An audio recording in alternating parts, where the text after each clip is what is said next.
बिना मेहनत के तक तो ताज नहीं होते, बिना मेहनत के तक तो ताज नहीं होते।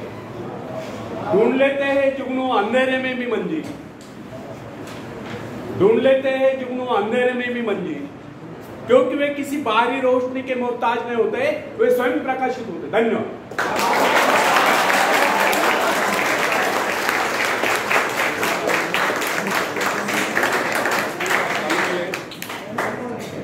फ्रेंड्स,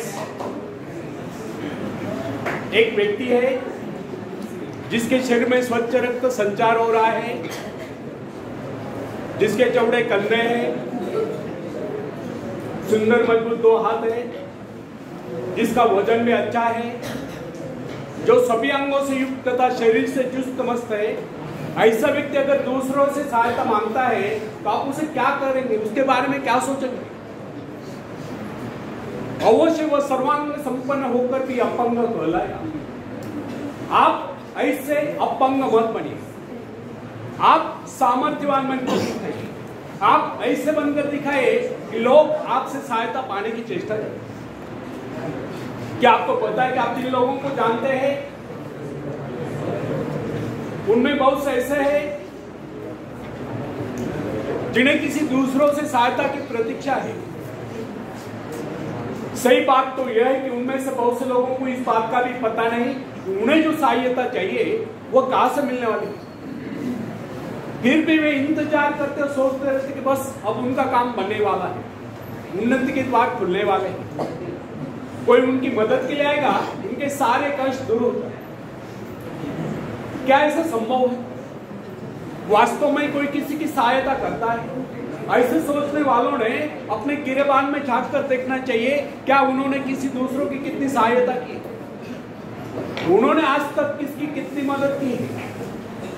क्या कोई ऐसा व्यक्ति है जो कहे कि उन्होंने उसे सहायता की थी इसलिए वो आज उन्नति की चोटी पर है? फ्रेंड्स, यदि आपने या उन्होंने किसी दूसरों की सहायता नहीं की तो फिर किसी दूसरों से सहायता की प्रतीक्षा क्यों? ऐसे लोग केवल अपने भूल के कारण आगे बढ़ने से रुक जाते हैं। हर इंसान को चाहिए कि वह केवल अपने सहारे आगे बढ़े, लौटने के रास्ते से मुंह फेर कर बिना किसी के सहारे आगे बढ़ता जाए। आत्मनिर्भरता से तो मनुष्य की शक्तियां विराट रूप धारण करके प्रकट होती है। आत्मविश्वास ही सफलता की नींव है। इसी आत्मविश्वास के सहारे हम दूसरों की सहायता करने में सफल हो सकते हैं। फ्रेंड्स, एक बहुत बड़े प्रबंधक का एडमिनिस्ट्रेटर का कहना है, मैं अपने बेटे को ऐसी कंपनी में नियुक्त करना चाहता हूं जहां उसे कठिनाइयों का सामना करना पड़े, क्योंकि इससे उसकी सहन शक्ति और कुशलता विकसित है। यदि मैं उसे अपने कंपनी में रखूंगा तो वह मेरे भरोसे बैठा रहेगा, हर निर्णय के लिए वह मेरा मुंह ताकता रहेगा, उसमें ठहरे हुए पानी की तरह सड़ान उत्पन्न होगी। आप सभी जानते हैं, ठहरे हुए पानी पर मच्छर गुनगुनाते हैं तो बहते हुए पानी पर राजहंस करते हैं। कितने सुंदर विचार थे उस व्यक्ति के। अगर हर माँ बाप अपने पुत्र या पौत्री के लिए इस प्रकार के उच्च विचार रखते हैं तो वे अवश्य उनके भाग्य विधाता बन जाए।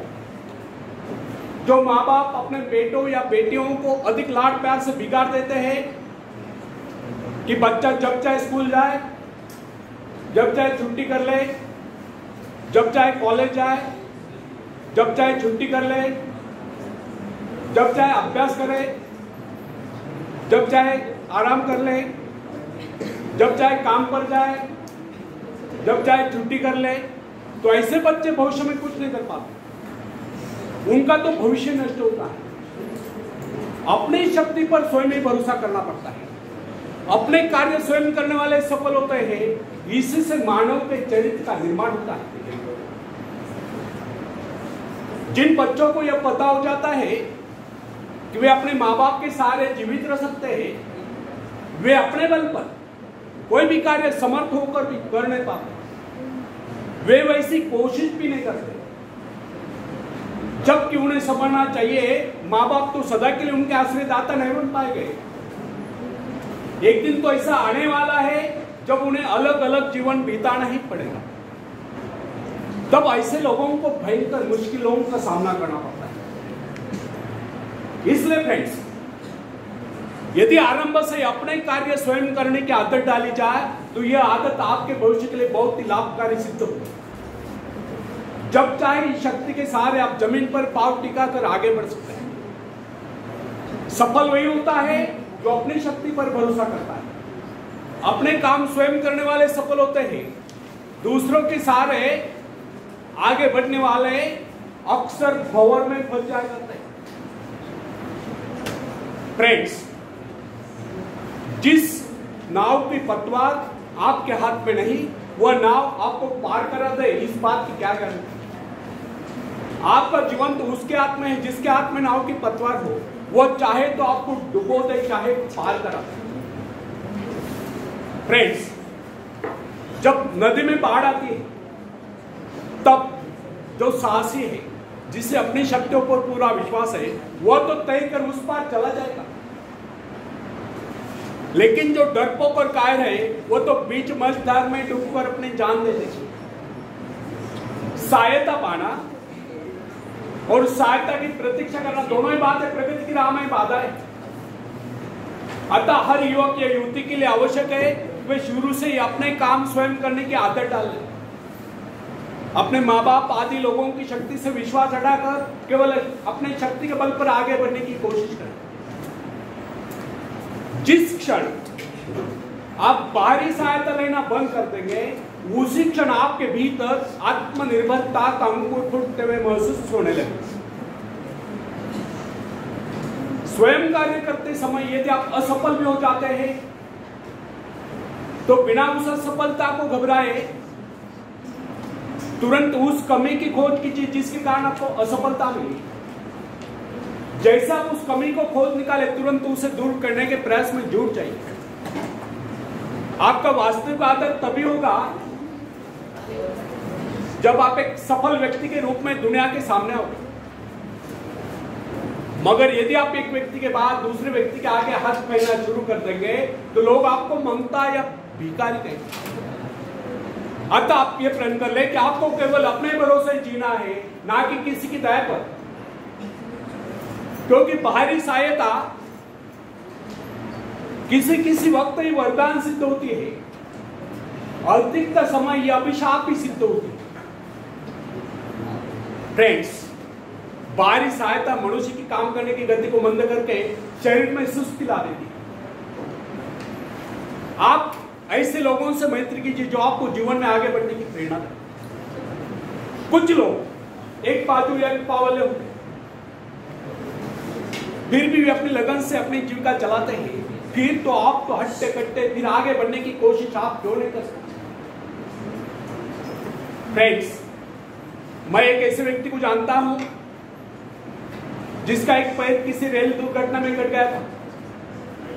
उसने कभी किसी से भिक्षा नहीं मांगी, किसी से दान लेना गवारा नहीं किया, यहां तक कि अपने बहन भाई का भी उसने कभी सहारा नहीं लिया। उसने एक छोटा सा धंधा फुटपाथ पर आरंभ किया।